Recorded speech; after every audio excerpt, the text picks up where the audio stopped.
let us study optical isomerism in coordination compounds. So optical isomerism is a kind of stereoisomerism.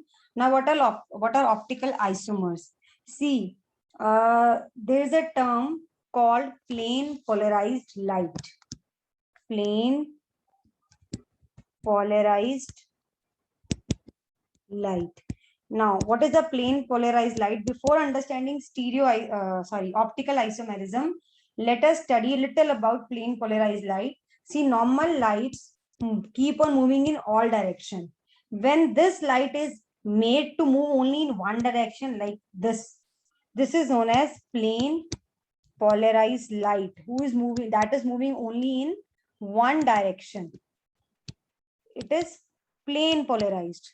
Okay, so optical isomers are those isomers which rotate plane polarized light either towards right or towards left. That is, if this light is made to pass through the solution of these isomers, these compounds, so either this light gets rotated towards right or towards left, depending upon the direction of rotation. The isomers are known as dextro and levo. So these are known as optical isomers. If the plane polarized light is rotated towards right, it is known as dextro isomer, and if the lights get rotated towards left, the isomer is known as levo isomers, and these are known as optical isomers.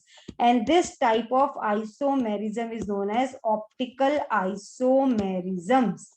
So optical isomers, so those isomers that rotate plane polarized light either towards right or towards left, they are known as optical isomerism, and this type of isomerism is known as optical isomerism, right? So this is a little about optical isomerism. Optical isomerism in itself is a vast concept, a very interesting but very vast concept.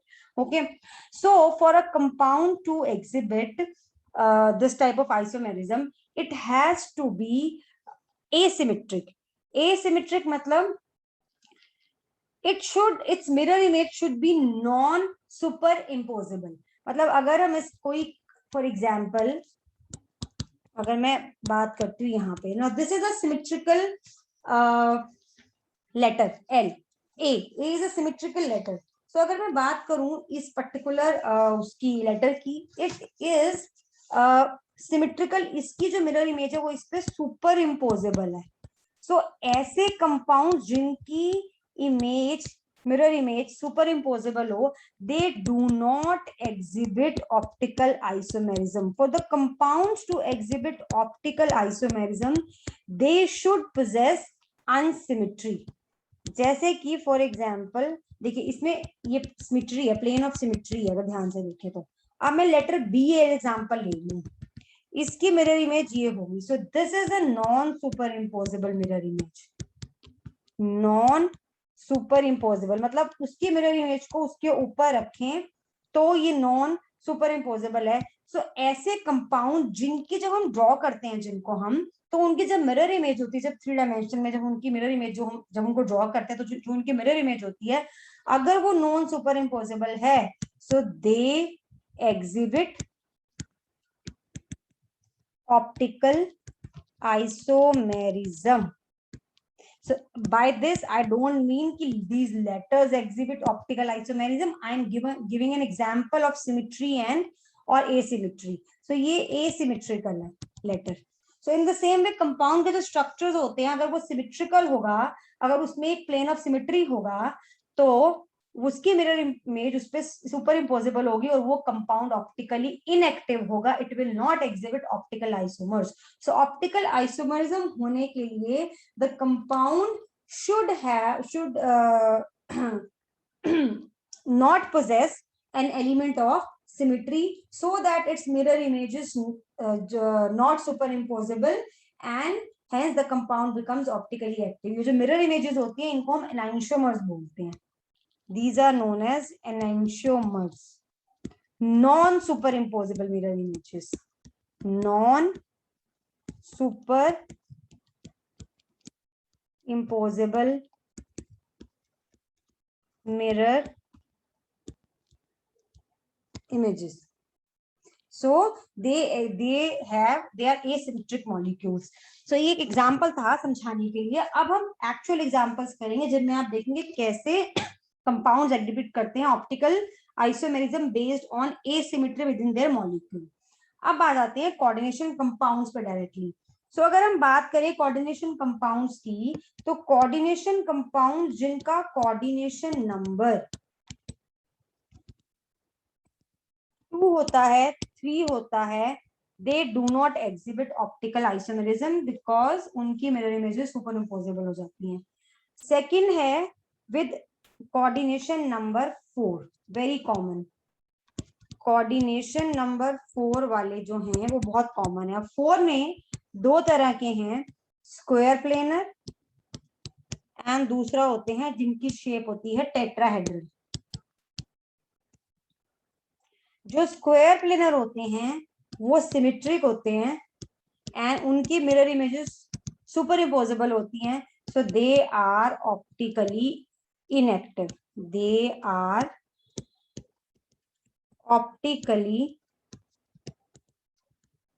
Inactive. Tetrahedral में there are some isomers that are asymmetric. Not all, some are asymmetric.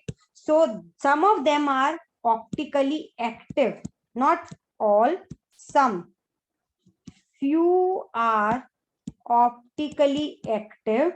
तो मतलब इनके enantiomers exist करते हैं, dextro and लीवो होते हैं. But the thing is कि इनको सेपरेट करना, रिजॉल्व करना इन दो एनेंशियोमर्स को इतना पॉसिबल नहीं है इजीली. सो हम ऑप्टिकल आइसोमेरिज्म इन कॉम्प्लेक्सेस में भी नहीं पढ़ेंगे. टेट्राहेड्रल कॉम्प्लेक्सेस में भी हम ऑप्टिकल आइसोमेरिज्म नहीं पढ़ते हैं because it is not that common in tetrahedral complexes.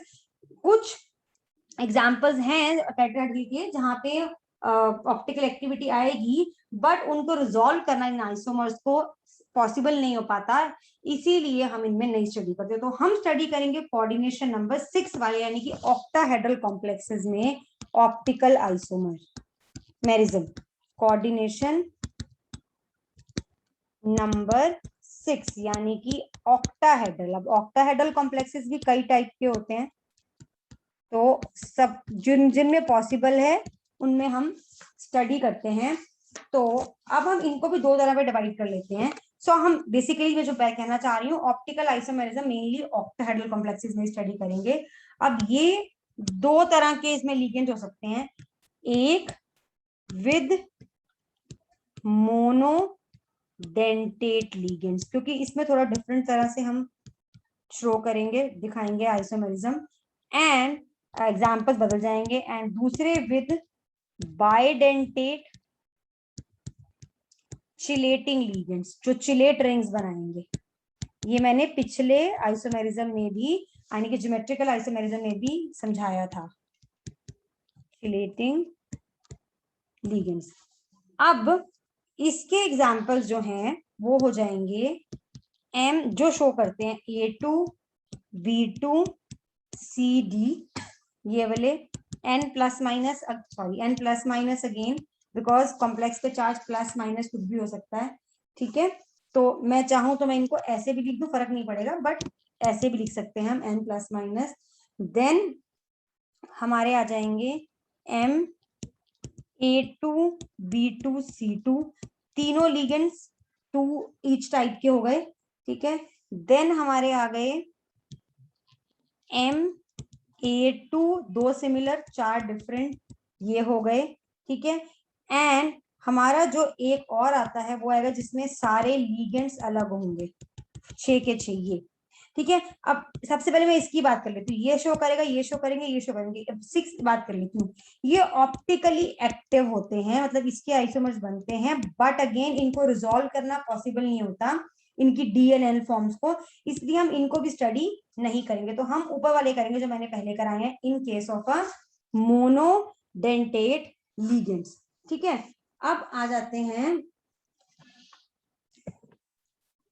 अब लेकिन in general, I am sorry, in general in सब में ही जितने भी ये मोनोडेंटेट लिगेंड्स वाले हैं, not only this, actually in सब में ही जो ये कॉम्प्लेक्सेस है ये सबके सब ऑप्टिकली एक्टिव है. जो भी एग्जांपल मैंने लिखे हैं, not only the last one, all are optically active, सभी आइसोमरिज्म शो करते हैं, बट इनमें इनको अगेन सबकी डी एंड एन फॉर्म्स को सेपरेट करना, रिजॉल्व करना पॉसिबल नहीं हो पाता, इसलिए हम इनके एग्जांपल्स नहीं करते हैं मोनोडेंटेट लिगेंड्स के। हम एग्जांपल्स करेंगे ये वाले बाइडेंटेट चिलेटिंग लिगेंड्स के। ठीक है, तो जैसे कि आपका हो गया ये कॉम्प्लेक्स, जिसमें ये आपका है ए क्या है आपका, मैंने लास्ट टाइम बताया था, A is symmetrical bidentate ligand, symmetrical n plus minus one यहाँ पे लिख दीजिए, सिमेट्रिकल बाइडेंटेट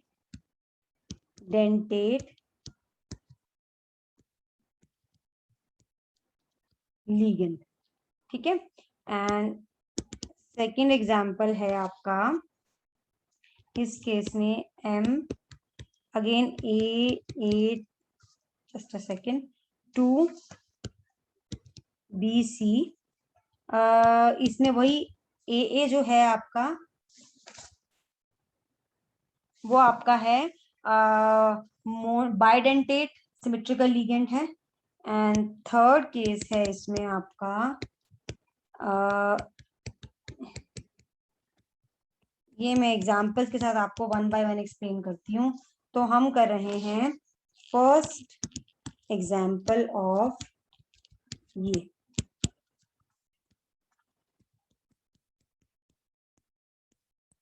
ठीक है, तो इसका एग्जांपल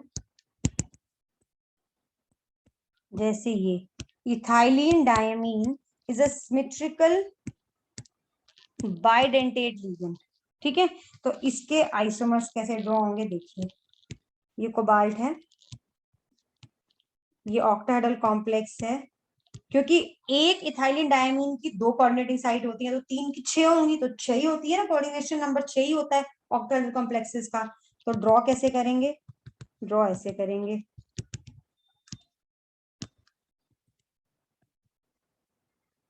तो ड्रॉ ऐसे करेंगे, ये हो गया इथाइलिन डायमीन, यहाँ पे EN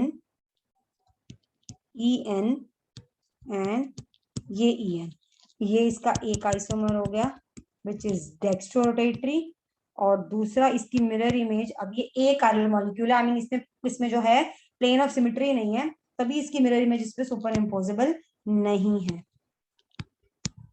तो इसकी मिरर इमेज होगी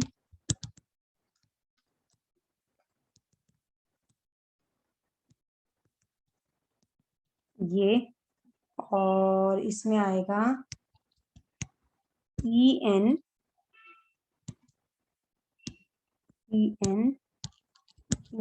ये इसका लीवो आइसोमर है, यानी कि लिबोरेटरी आइसोमर है। इसी तरह से और एक एग्जांपल मैं दे देती हूँ और ड्रॉ कर देती हूँ, वो है आपका ये ऑक्सिलेट के साथ, ऑक्सिलेट के साथ, ठीक है, तो इसमें क्रोमियम सेंटर मेटल एटम है, तो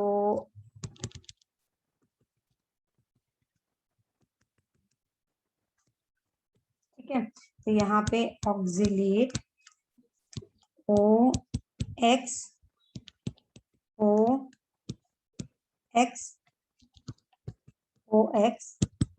और इसकी mirror image again non superimposable है, तो वो बनेगी ऐसे OX, देन यहाँ पे एक, यहाँ पे एक, यहाँ पे OX एंड OX, तो ये हमारा हो गया एक डी आइसोमर। ये ऐसे और एग्जांपल्स हैं, प्लेटिनम के साथ इथाइलिन डायमीन कोऑर्डिनेटेड है, कैडमियम के साथ ये है आपका 1,3 डाई एमिनो प्रोपेन, ये मैंने लास्ट वीडियो में बताया था ये वाला लिगेंड। ठीक है, तो ये हो गए हमारे कॉम्प्लेक्सेस जिनके मैंने एग्जांपल दे दिए MAA3 टाइप्स। अब आ जाते हैं नेक्स्ट टाइप ऑफ एग्जांपल्स पे। सो सेकेंड टाइप है MAA2B C2N प्लस माइनस, या फिर इसमें अगर हम क्या करें आपके, ये तो यही रखें और यहाँ पे दोनों लिगेंड्स बदल दें तो भी सेम ही बनेंगे। तो एग्जाम्पल के लिए मैं ले रही हूँ कोबाल्ट का ये वाला एग्जाम्पल, जिसमें हमारा इथाइलिन डायमीन है बाइडेंटेट चिलेटिंग लिगेंड। तो चलिए बनाते हैं इनकी स्ट्रक्चर्स। ठीक है, तो क्लोरीन क्लोरीन, देखिए इसमें ना सिस ट्रांस आइसोमेरिज्म भी होगा। देखिए मैं दिखाती हूँ, ये अगर देखिएगा ना ध्यान से, ये ट्रांस आइसोमर है इसका।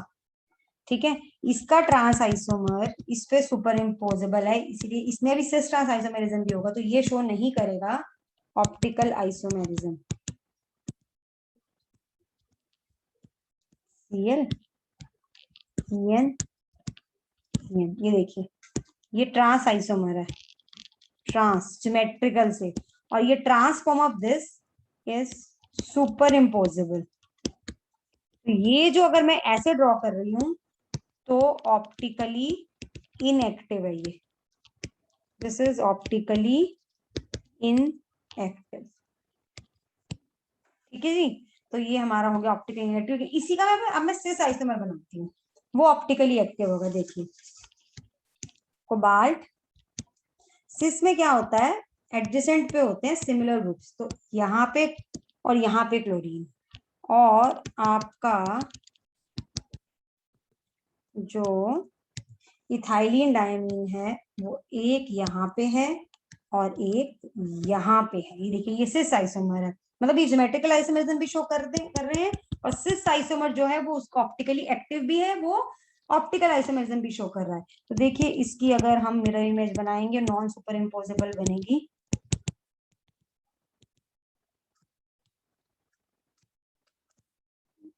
सेकेंड, तो ये ऐसे बनेगी, क्लोरीन ये यहाँ आ जाएगा, ये यहाँ आ जाएगा,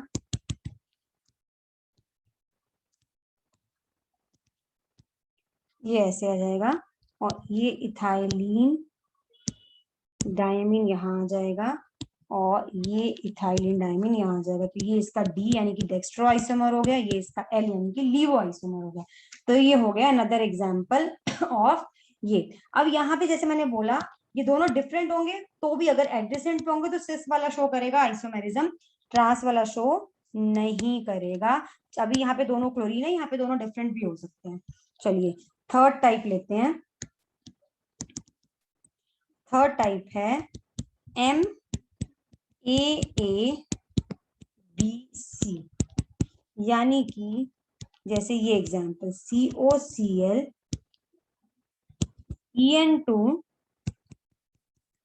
NH। देखिए लिखने में ये मोनोडेंटेट लेकिन एक साथ लिखे हुए हैं, ये दोनों मोनोडेंटेट को एक साथ लिखा हुआ है। यहाँ पे जो अरेंजमेंट एक्चुअल होता है वो यही होता है कि पहले एनाइनिक लिखा जाता है, फिर अल्फाबेटिकली न्यूट्रल लिखे जाते हैं, तो ये मैंने वैसे लिखा है, बट ये है इसी का एग्जांपल। अब ethylene diamine symmetrical bidentate chelating ligand है, इसके 3 आइसोमर्स बनते हैं, देखिए ध्यान से।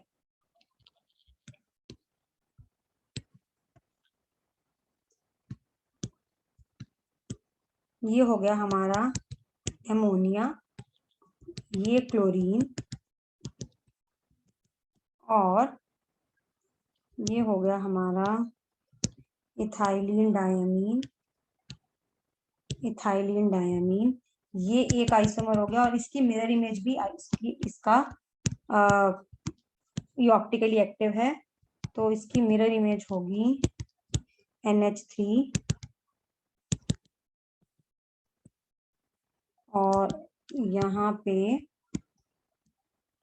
थाइलिन डायमीन, थाइलिन डायमीन एंड ये CF, ये इसकी DL फॉर्म है, और एक इस बोलते हैं हम इसको, एक इसकी मीजो फॉर्म जो ऑप्टिकली इनएक्टिव होगी। वो कैसे बनेगी, जैसे मैंने पहले बनाई थी, ये अगर ध्यान से देखिएगा इसमें ये दोनों लिगेंड्स एडजेसेंट है, जहां ये लिगेंड्स ऑपोजिट आ जाएंगे जैसे हम ट्रांसफॉर्म में करते हैं, वो ये क्या बन जाएंगे, वो बन जाएंगे ऑप्टिकली इनएक्टिव। देखिए मैंने यही एग्जाम्पल नॉट ये, मैंने ये लिया है। I guess I done something wrong. Yes, what I have done is, ये है इसका एग्जाम्पल जो मैंने ये यहाँ पे लिया था ना, ये तो इसको मैं इरेज कर देती हूँ, मैं इसको पीछे कर रही हूँ। ये देखिए, ये मैंने इसका एग्जाम्पल लिया है MAA2BCA। अब इसकी जो मैं, ये तो ऑप्टिकली एक्टिव है, अब इसकी तीन आइसोमर, थर्ड जो आइसोमर है ऑप्टिकली इनएक्टिव, वो ट्रांसफॉर्म वाला होगा। देखिए, जब कोबाल्ट पे जब अमोनिया एंड क्लोरीन ऑपोजिट होंगे, मैंने अभी पीछे बताया था, ये हमने एग्जाम्पल लिया, ये हमने एग्जाम्पल लिया था दोनों क्लोरीन के साथ किया था जब मैंने ट्रांस वाला बताया था। तो ये देखिए, जब ये ऐसे होंगे,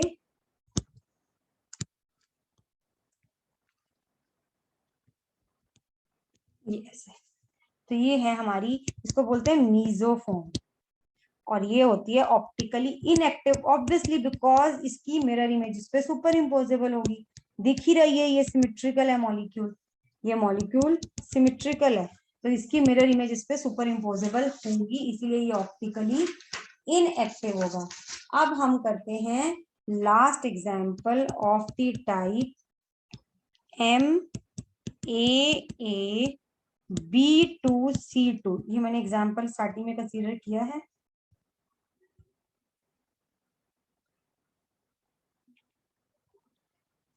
आई गेस मैंने यहाँ पे ये नहीं लिया, देखो मैं बताती हूँ। ये मैंने लिया सेकेंड टाइप का, ये B2 हो गया, ये हो गया, ये मैंने गलत लिया है, ये BC हो गया। और अब जो मैं करने वाली हूँ वो है MAA-B2C2, मतलब एक सॉरी, एक बाइडेंटेट लिगेंड और दो दो हमारे हैं मोनोडेंटेट लिगेंड्स। सो फोर्थ एग्जांपल है ये, एक हमारा है सिमेट्रिकल बाइडेंटेट लिगेंड और दो हमारे हैं मोनोडेंटेट लिगेंड्स। तो एज एन एग्जांपल, कोबाल्ट के साथ इथाइलिन डायमीन, है ना, मैंने ना लिखते समय ऑर्डर फॉलो नहीं किया है क्योंकि मैंने दोनों मोनोडेंटेट को इकट्ठे लिख दिया है। ऐसा काफी बार बुक्स में किया होता है, बट एक्चुअली ऑर्डर में एनाइनिक लिगेंड पहले आते हैं और फिर न्यूट्रल बाद में आते हैं। तो इसको हम ड्रॉ कर लेते हैं। ओ गॉड, ये कहाँ पहुंच गए हम, ये इरेज कैसे हो गया, गॉड। चलिए मैं फिर से लिखती हूँ, cobalt, ethylene diamine, NH3 twice Cl2। ये इसको ड्रॉ करते हैं नेक्स्ट पेज पे, इसके DNL आइसोमर कोबाल्ट। अब इसमें एक बार क्या होगा हमारे, ये यहाँ पे आएंगे तो ये बनेगा हमारा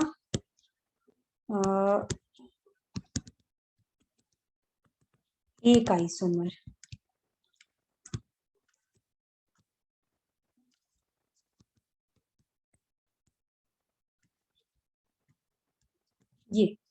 ये डी आइसोमर होगा, इसकी मिरर इमेज पे नॉन सुपर इम्पोजेबल होगी, तो वो बनेगा हमारा इसका एल आइसोमर।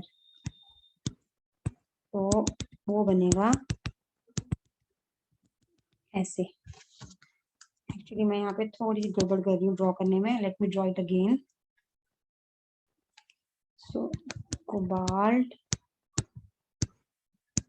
ऐसे करिए, ऐसे ऐसे ऐसे, तो इसकी मिरर इमेज इस पे नॉन सुपर इम्पोजेबल ऐसे होगी। यहाँ पे क्लोरीन, क्योंकि ये एसिमेट्रिक मॉलिक्यूल है, Cl NH3 और इथाइलिन डायमीन यहाँ, तो ये इसका डी आइसोमर है, ये इसका एल आइसोमर है। तो ये एग्जांपल जो है ये हो गए हमारे various kinds of optical isomers shown by octahedral complexes. So ये जितने टफ हैं दिखने में, प्रैक्टिस से दे बिकम इजी। थोड़ा स्ट्रक्चर ड्रॉ करने में केयरफुल होना पड़ता है, but as you practise it will become easier. So by this I am done with isomerism also under the topic coordination compounds. तो अब हम theories करेंगे, various theories regarding the bonding inside the coordination compounds, bonding in coordination compounds in the upcoming videos.